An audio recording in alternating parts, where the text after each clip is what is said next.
하나님 아버지, 부활하신 주님을 찬양하며 주님께 기도드립니다. 오늘은 주님께서 부활하신 부활주일로 기쁨의 예배를 드리오니 우리의 예배를 받아 주옵소서.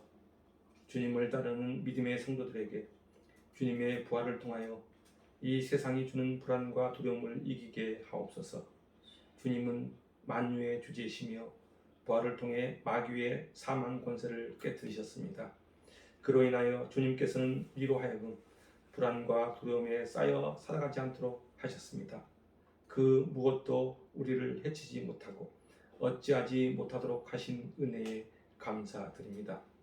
우리가 이 세상을 담대함으로 나아가고 기쁨으로 살아갈 수 있음은 부활의 영이 함께함인 줄 믿습니다. 오늘도 주님과 동행하며 주님이 주신 평강이 우리의 삶에 함께할 줄 믿으며 그렇게 인도하실 줄 믿습니다. 감사하며 예수님의 이름으로 기도드립니다. 아멘. 오늘 이 부활절을 맞이해서 하나님께서 우리에게 주신 말씀은 요한복음 20장 19절부터 29절까지 말씀입니다. 교독하도록 하겠습니다. 이날 곧 안식 후 첫날 저녁 때에 제자들이 유대인들을 두려워하여 모인 곳에 문들을 닫았더니 예수께서 오사 가운데 서서 이르시되 너희에게 평강이 있을지어다. 이 말씀을 하시고 손과 옆구리를 보이시니 제자들이 주를 보고 기뻐하더라. 예수께서 또 이르시되 너희에게 평강이 있을지어다. 아버지께서 나를 보내신 것 같이 나도 너희를 보내노라. 이 말씀을 하시고 그들을 향하사 숨을 내쉬며 이르시되 성령을 받으라. 너희가 누구의 죄든지 사하면 사하여질 것이요 누구의 죄든지 그대로 두면 그대로 있으리라 하시니라. 12제자 중에 하나로서 디두모라 불리는 도마는 예수께서 오셨을 때 함께 있지 아니한지라. 다른 제자들이 그에게 이르되 우리가 주를 보았노라 하니 도마가 이르되 내가 그의 손에 못 자국을 보며 내 손가락을 그 못 자국에 넣으며 내 손을 그 옆구리에 넣어보지 않고는 믿지 아니하겠노라 하니라. 여덟을 지나서 제자들이 다시 집 안에 있을 때 도마도 함께 있고 문들이 닫혔는데 예수께서 오사 가운데 서서 이르시되 너희에게 평강이 있을지어다 하시고 도마에게 이르시되 내 손가락을 이리 내밀어 내 손을 보고 내 손을 내밀어 내 옆구리에 넣어보라. 그리하여 믿음 없는 자가 되지 말고 믿는 자가 되라. 도마가 대답하여 이르되 나의 주님이시요 나의 하나님이시니이다. 함께 하겠습니다. 예수께서 이르시되 너는 나를 본 거로 믿느냐 보지 못하고 믿는 자들은 복되도다 하시니라. 아멘. 오늘은 예수님이 부활하신 명절입니다. 기독교에서 가장 큰 명절이라고 할 수 있습니다. 여러분 모두에게 기쁨이 넘치는 가정, 그 부활의 기쁨이 넘치는 가정, 그리고 부활의 기쁨이 넘치는 일터, 더 나아가서 부활의 기쁨이 넘치는 일상의 시간이 되길 소망합니다. 오늘 이 본문은 부활하신 예수님이 제자들이 모여있는 자리에 나타나신 사건을 기록하고 있습니다. 예수님의 죽음으로 인해 불안과 두려움에 사로잡혀 있던 제자들은 자신들이 은신했던 장소의 모든 문들을 닫았습니다. 그런데 부활하신 예수님이 이곳을 찾아오신 것입니다. 이 날이 바로 안식 후 첫날 주일입니다. 19절 말씀입니다. 이날 곧 안식 후 첫날 저녁 때에 제자들이 유대인들을 두려워하여 모인 곳에 문들을 닫았더니 예수께서 오사 가운데 서서 이르시되 뭐라고 하죠? 너희에게 평강이 있을지어다 라고 말씀하고 있습니다. 예수님께서 불안과 두려움에 떨고 있던 제자들에게 나타나셔서 하신 그 첫마디가 바로 너희에게 평강이 있을지어다 라는 말씀입니다. 제자들은 예수님의 죽음 그리고 유대인들에 대한 두려움에서 벗어나지 못했습니다. 이러한 상황에서 막달라 마리아가 들려준 예수님의 부활 소식도 그들의 불안과 두려움을 해소하기에는 역부족이었습니다. 그렇다면 왜 제자들은 예수님의 부활 소식에도 불구하고 불안과 두려움에 사로잡혀 있었을까? 그것은 영적 무지함에 빠져 있었기 때문입니다. 영적 무지함에 빠져버리면 세상을 지배하고 있는 마귀 사탄이 우리에게 끊임없이 불안과 두려움을 조장한다는 그 사실을 인식하지 못하게 됩니다. 영적으로 무지함에 빠지면 분별의 능력을 상실하게 돼요. 결국 불안과 두려움의 원인이 어디에서 오는지 알지 못하게 됩니다.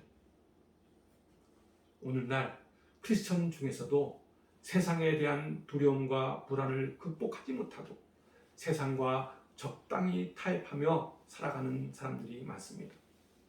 믿음을 가지고 있는 성도가 세상이 주는 불안과 두려움에 쌓여 살아간다면 그것은 예수 그리스도가 함께 한다고 할 수 없습니다. 왜냐하면 믿음의 성도는 예수 그리스도 안에서 예수 그리스도가 주는 평강으로 살아가기 때문입니다. 그러므로 주 안에서 주님과 함께 살아가는 사람은 세상이 두렵거나 세상이 주는 불안에 사로잡혀 살아가지 않습니다. 그것을 이겨내며 살아갑니다. 세상이 주는 불안과 두려움은 마귀 사탄이 주는 것임을 알기 때문입니다. 이것이 영적으로 깨어있는 사람들의 모습입니다. 하나님의 아들인 예수 그리스도는 세상의 임금인 마귀 사탄이 주는 불안과 두려움을 무용지물로 만들었습니다. 요한일서 3장 8절 말씀입니다. 죄를 짓는 자는 마귀에게 속하나니 마귀는 처음부터 범죄함이라. 하나님의 아들이 나타나신 것은 마귀의 일을 멸하려 하십니다. 그렇습니다. 하나님의 아들인 예수 그리스도가 나타나신 것은 이 세상의 임금인 마귀의 일, 즉 불안과 두려움을 조장하는 마귀의 일들을 멸하기 위함입니다.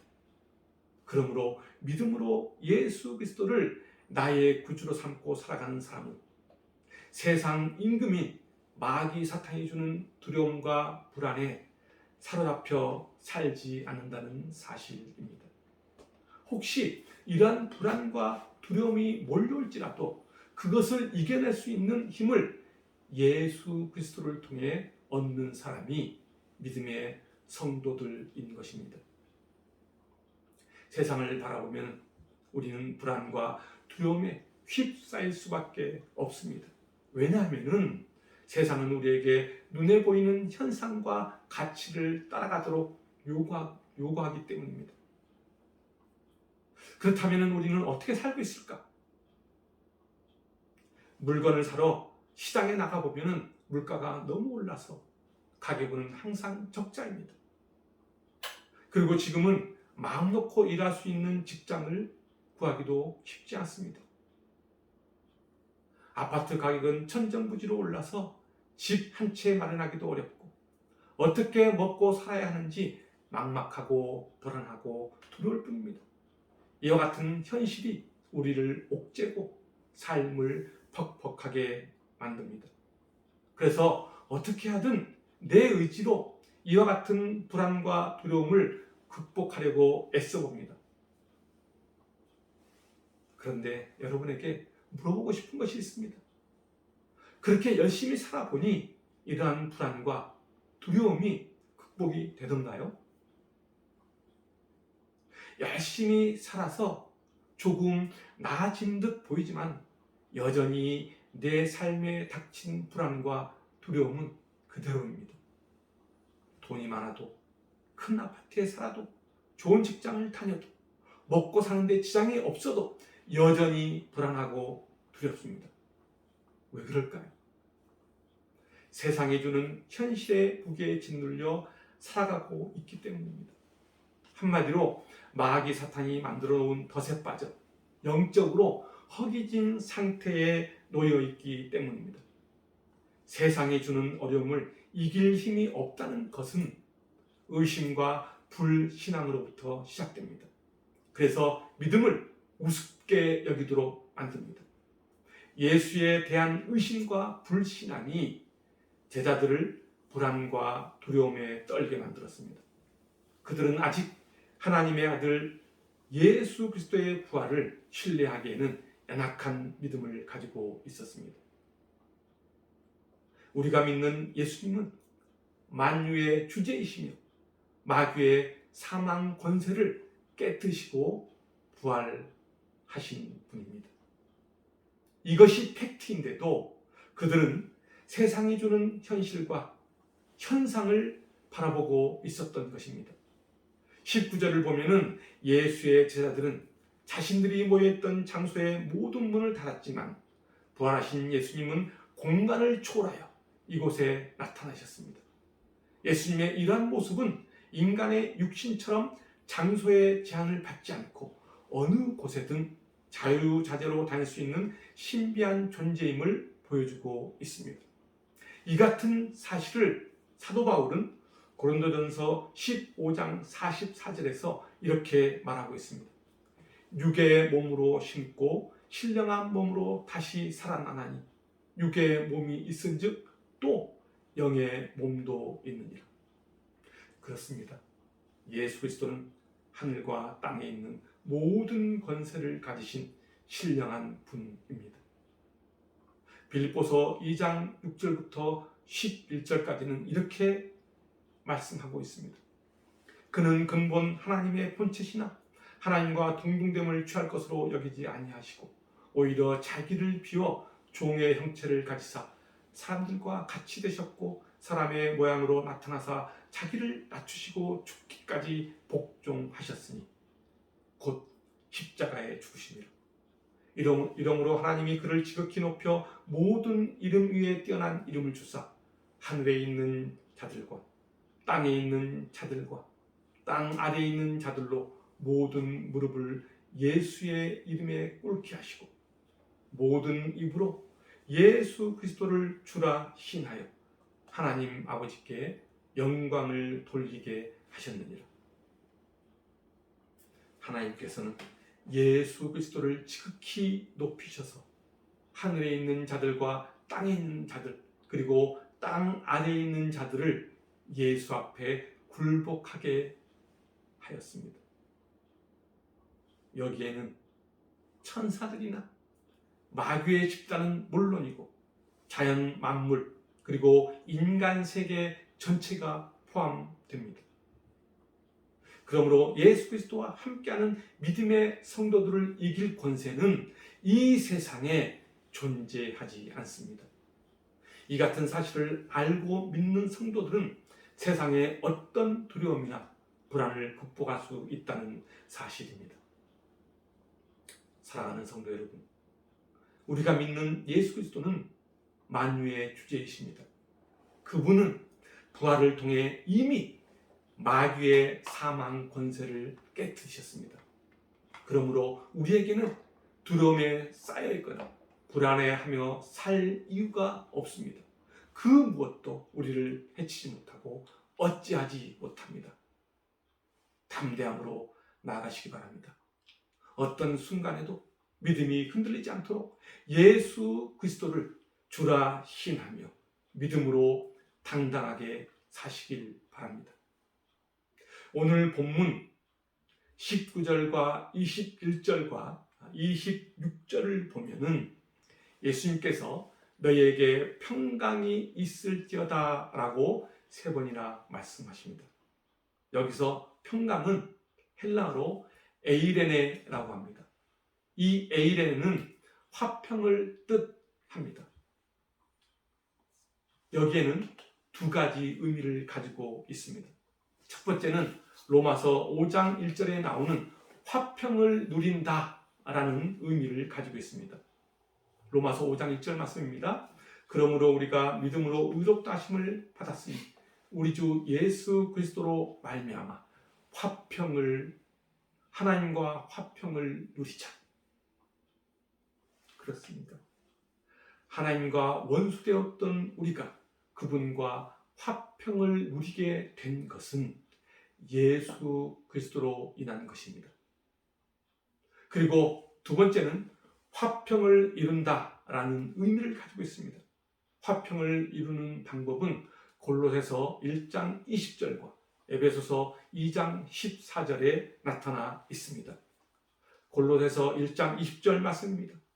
그의 십자가의 피로 화평을 이루사 만물 곧 땅에 있는 것들이나 하늘에 있는 것들이 그로 말미암아 자기와 화목하게 되기를 기뻐하시니라.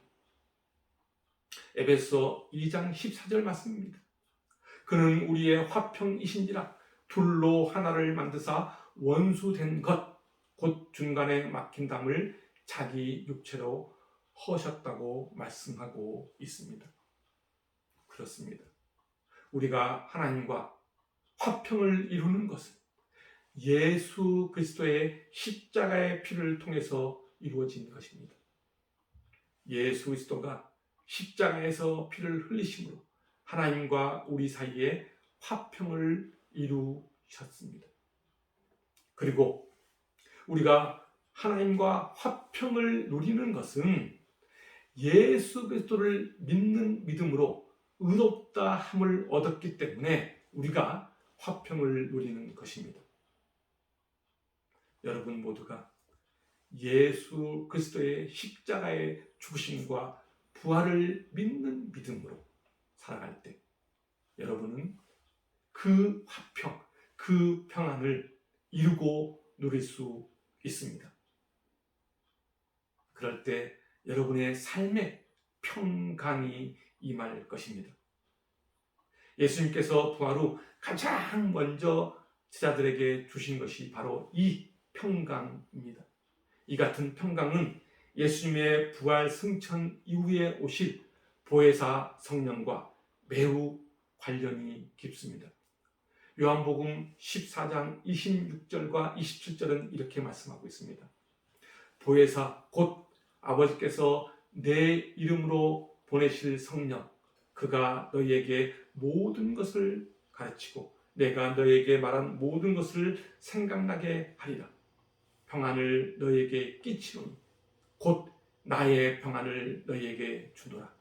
내가 너희에게 주는 것은 세상이 주는 것과 같지 아니하리라. 너희는 마음에 근심하지도 말고 두려워하지도 말라고 말씀하고 있습니다. 그렇습니다. 예수님이 주시는 평강은 세상이 주는 평안과는 다릅니다. 예수님이 주시는 평강은 이 세상이 주는 물질적으로 만족해서 얻는 평안이나 세상에서 얻을 수 있는 평강과는 차원이 질적으로 다릅니다. 예수님께서 주신 평강은 십자가의 못 박히심으로 인하여 세상에서 당하는 환난을 이기는 담대함을 줍니다. 우리가 예수 그리스도를 믿는 믿음으로 얻는 평안은 하나님이 주시는 평안입니다. 그 평안은 예수님의 십자가의 순환과 부활 그리고 승천으로 완성되는 평안입니다. 오직 예수님만이 줄 수 있는 평강이 바로 이 에이레네인 것입니다. 예수님은 이러한 평안을 제자들에게 주시며 누리라고 말씀하시는 것입니다. 그 평강이 여러분의 삶에도 가득하길 소망합니다. 22절에 보면은 예수님께서는 제자들을 향해 숨을 내쉬며 성령을 받으라고 말씀하십니다. 이것은 하나님께서 아담을 창조하실 때 흙으로 사람을 지으시고 그 코에 생기를 불어넣는 장면을 떠올리게 만듭니다. 흙으로 빚어진 몸에 하나님의 생기가 들어가자 곧 생명이 되었던 것처럼 우리의 삶에 성령이 임하면 그 안에 새 생명이 있음은 물론 언제든지 하나님의 뜻 가운데 올바른 신앙생활을 할 수 있습니다. 그렇습니다. 성령의 인도가 있어야만 주의 말씀을 바르게 이해할 수 있습니다. 성령의 인도가 있어야만 진리 가운데서 행함이 가능하다는 사실입니다. 로마서 8장 9절은 이렇게 말씀합니다. 만일 너희 속에 하나님이 영이 거하시면 너희가 육신에 있지 아니하고 영에 있나니 누구든지 그리스도의 영이 없으면 그리스도의 사람이 아니라고 말씀하고 있습니다. 우리 안에 하나님이 영이 거하면 우리는 예수 그리스도의 사람인 것입니다. 다시 말하면 성령이 내주하는 사람이 진정한 성도라는 것입니다. 사람의 내면에는 죄가 거할 수도 있고 하나님의 영인 성령이 거할 수도 있습니다. 성경은 성도인 우리의 몸이 성령의 거처임을 강조하고 있습니다. 고린도전서 3장 16절 말씀입니다. 너희는 너희가 하나님의 성전인 것과 하나님의 성령이 너희 안에 계신 것을 알지 못하느냐. 하나님의 영인 성령이 함께하는 사람은 누구든지 예수를 나의 구주라고 고백합니다. 이것이 우리가 예수를 믿을 때 일어나는 본질적인 변화입니다. 성령과 밀접하게 교통하며 성령이 거하는 사람은 그 사람의 생활 속에서 성령께서 가져다 주시는 사랑과 기쁨, 평안 등의 성령의 열매들을 맺을 수 있게 되며 성령의 능력이 역사하게 됩니다. 24절과 25절을 보면은 도마가 예수를 만난 동료들을 보면서 자신은 직접 예수를 만나보기 전에는 믿을 수 없다고 이야기합니다. 24절과 25절입니다. 12제자 중에 하나로서 디두모라 불리는 도마는 예수께서 오셨을 때 함께 있지 아니한지라. 다른 제자들이 그에게 이르되 우리가 주를 보았노라 하니 도마가 이르되 내가 그의 손에 못 자국을 보며 내 손가락을 그 못 자국에 넣으며 내 손을 그 옆구리에 넣어보지 않고는 믿지 아니하겠노라 하니라. 다른 제자들이 처음에 그랬듯이 도마도 마찬가지로 부활하신 예수를 믿지 못했습니다. 부활은 인간의 합리적인 이성, 그 사고로는 도저히 이해할 수 없는 불가사의한 일입니다. 그런데 중요한 것은 이러한 인간의 합리적인 사고가 때로는 신앙을 바르게 성장시킬 수 있다는 것입니다. 무조건 믿고 받아들이는 것이 결코 좋은 믿음이 아닙니다. 여기에는 상당한 위험이 따르게 마련입니다. 그러므로 개인적인 체험이나 능력의 역사가 하나님께서 난 것인지 확인하는 과정이 반드시 필요합니다. 한마디로 분별할 줄을 아는 능력이 필요하다는 이야기입니다. 예수님께서는 자신의 부활을 의심하는 도마를 위해서 다시 찾아오셨습니다. 도마의 믿음 없음을 책망하기 위해서 오신 것이 아니라 그로 하여금 믿음을 더욱더 단단하게 하시려고 찾아오신 것입니다. 28절을 보면은 도마는 자기 앞에 찾아오신 주님을 뵙고 참으로 위대한 신앙 고백을 합니다. 나의 주님이시오 나의 하나님이시니이다 라며 고백합니다. 부활의 주님을 만난 그는 자신의 인생에 있어서 부활의 주님이 어떤 위치를 차지하시는지 너무나 잘 알았던 것입니다.